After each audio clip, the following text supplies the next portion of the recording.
Dreamcatchers aren't nearly as hard to make as you might think, and today I'm going to show you how to make one. That's coming up. Hello everyone, my name's Daniel Reese. This is Weaver Leather Supply. Today we're going to be doing something that we haven't done in the past. We're going to be setting aside our swivel knife, we're going to set aside our maul, and we're going to make a Dreamcatcher. Now these can be as simple or as complicated as you want to make them. Today we're going to stay on the easier side, and then you and your creativity and your imagination, you can take it as far as you want to go with it. So the first thing that we're going to need is some kind of hoop or ring or something like that. Now I picked this one up at a hobby store. I think it's used for like cross stitch or something like that, but it was like the cheapest one I could find. It was like $2. The inner ring is what I used to create the Dreamcatcher. This outer ring has this little adjustment mechanism on top where the inside ring was a solid hoop. So I just used the inner ring and, toss that. From there, we're just gonna need to wrap the hoop. And I'm gonna be using deerskin lacing. This is the 3/16 inch. Comes in all different colors. I wanted to go for more autumn colors, so a brown and orange, that kind of thing. So I went with the saddle tan. Little bit of leather crafter cement on the end of that tab, stick it down good, hide it in the back so that nobody can see it, let it dry, and we're good to start wrapping.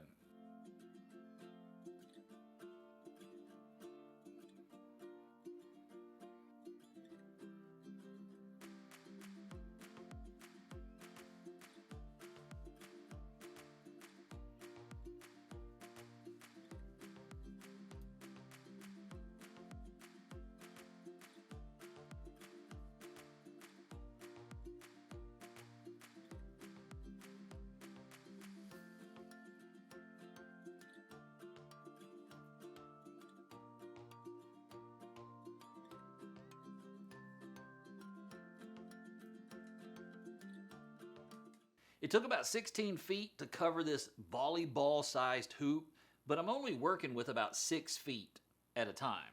Just keep the wrap nice and snug, work your way around the hoop. When you run out of lacing, just glue down the little tab, start a brand new one. Just try to hide those joints in the back or off to the side so that they're harder to see.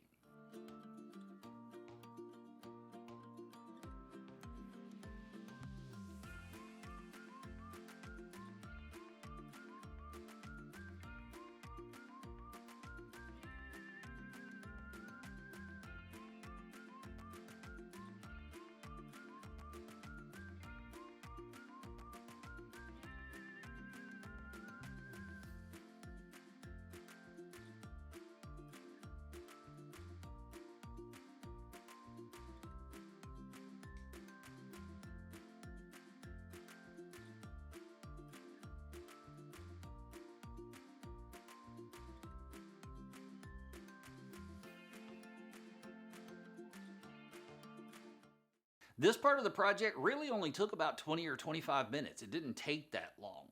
Once you've got it wrapped, you can grab a modeling spoon or something like that and very gently shift all the laces around. That'll allow you to eliminate any of those gaps that might have gotten created during the process.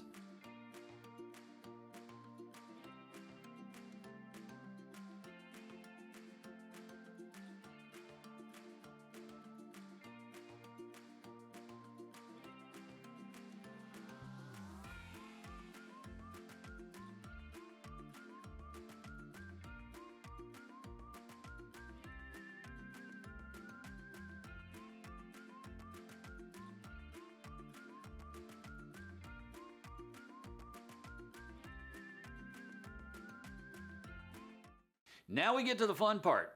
Problem is, it might also be the part that's a little intimidating to a few of you out there. The good news is, it's a lot easier than it looks. So, first thing we need to decide is what are we going to make the actual web out of? I've made ones in the past that I wanted to have a very natural look, and I used artificial catgut for those. For this one, I'm going to be using Ritza tiger thread. I like this for a few reasons. Number one, it's nice and thick. Number two, they've got all kinds of cool colors. I chose the orange because, like I said before, I was going for more of an autumn feel.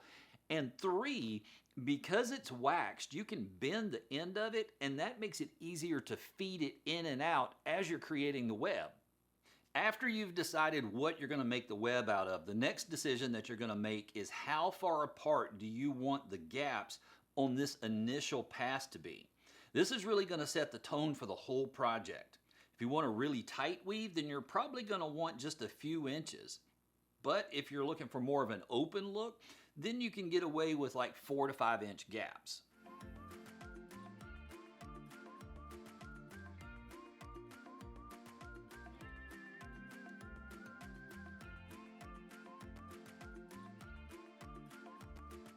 So the third and final thing that we need to take a look at before we actually do the weave is what knot do we use? How do we actually create the weave? It's just a simple pattern of under, over, under. After we've tied that original knot, we're going to move over a few inches and go behind the frame, back around and over, then under the thread.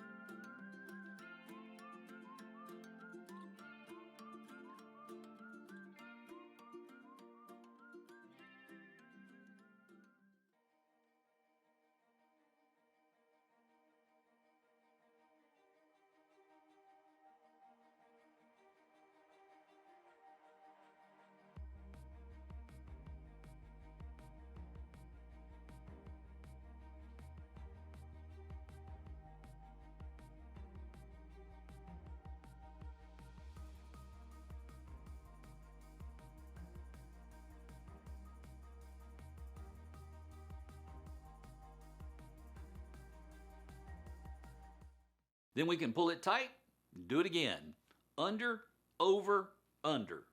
After we've made our way around the first time, we're going to start aiming for the middle of the next opening. Then it's just under, over, under, repeat.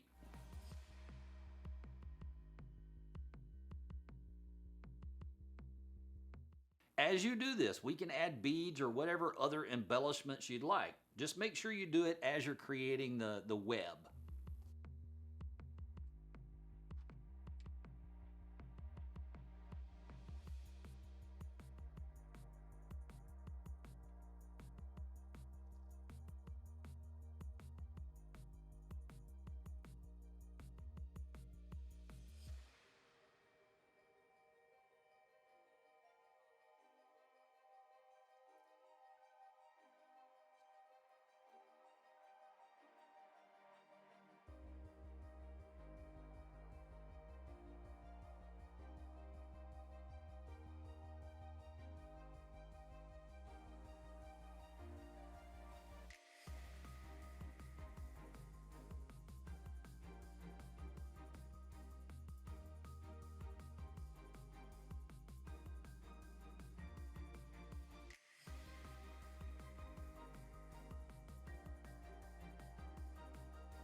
When you get to the center, just tie off a knot, try to put it towards the back of the Dreamcatcher so that it hides a little bit. Hit it with a little bit of heat and that'll lock it off. Now at this point the Dreamcatcher is essentially done, but obviously we don't want to leave it this way, so what's next? Well, obviously in addition to the Dreamcatcher, we're going to need a few things. Number one is going to be more deerskin lacing. We're going to cut 3 of them to 33 inches and 2 of them to 28 inches. Then we're going to need some feathers. The ones I have here are rooster feathers. I really like the ones that are kind of fluffy because it gives it more of a full look. And we can add some more beads. Before we start adding the laces that are going to hang off the sides, one of the things we need to do is look at the Dreamcatcher. You'll notice that it has a spiral to it, and that center point is not technically in the center. It's going to be off to one side. So take a look at it, see where you like for it to sit. Maybe it sits off into one side of the circle. You like that better than the other. So decide which end is up and which end is down. Then we can start adding the lacing to it. I'm going to put 2 long ones on each side and the third long one at the center bottom. Then the other 2 shorter pieces will be evenly spaced at the bottom. So if it was a clock, it would be at 3, 5, 6, 7, and 9. So the easiest way that I've found to actually secure the lacing to the hoop is to simply take the lace, fold it in half. This is going to give you a little bit of a bend at the top. We're going to feed that behind the frame. Then we're going to take the 2 tails and feed it through that loop and cinch it down tight.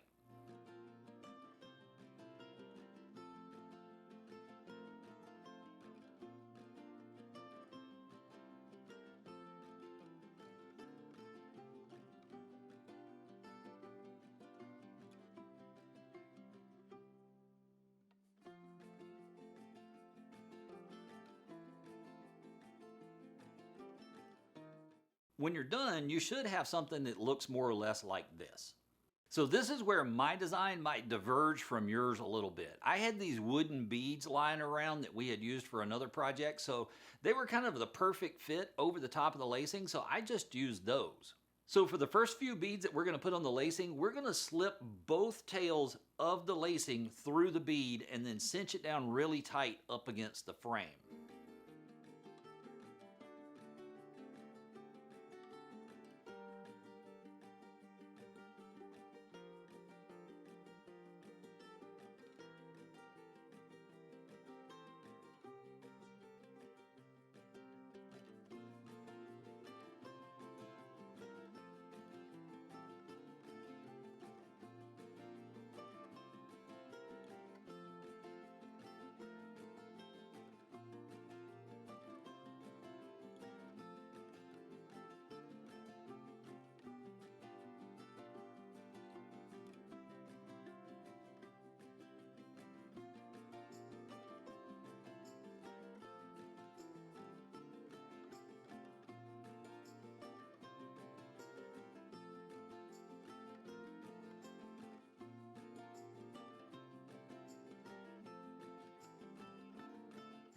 So the feathers are all that's left. We have to secure them to the lacing, but that's super easy.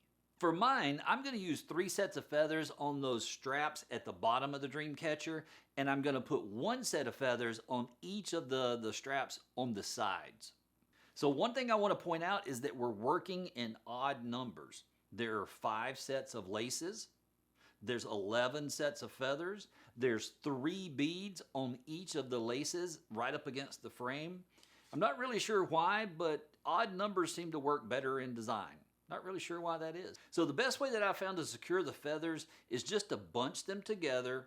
Then we're going to take the feathers and wrap it 2 or 3 times. We're going to make sure that we leave the tag end sticking out though. Then we're going to take the feathers, put them up against the lacing, and we're going to use that thread to continue wrapping around it. And because we left that tag end sticking out, we can use it to tie off the feathers. Then we can hit it with a little bit of heat. Just be careful not to set your feathers on fire.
Add the loop to the top and we are done.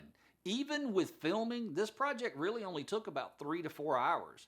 They're fun to make, they make a great gift, and you could easily sell this at a craft fair. Just mark them with handmade dream catchers. Well, that'll do it for this video. I will see you in the next one. In the meantime, go make something amazing.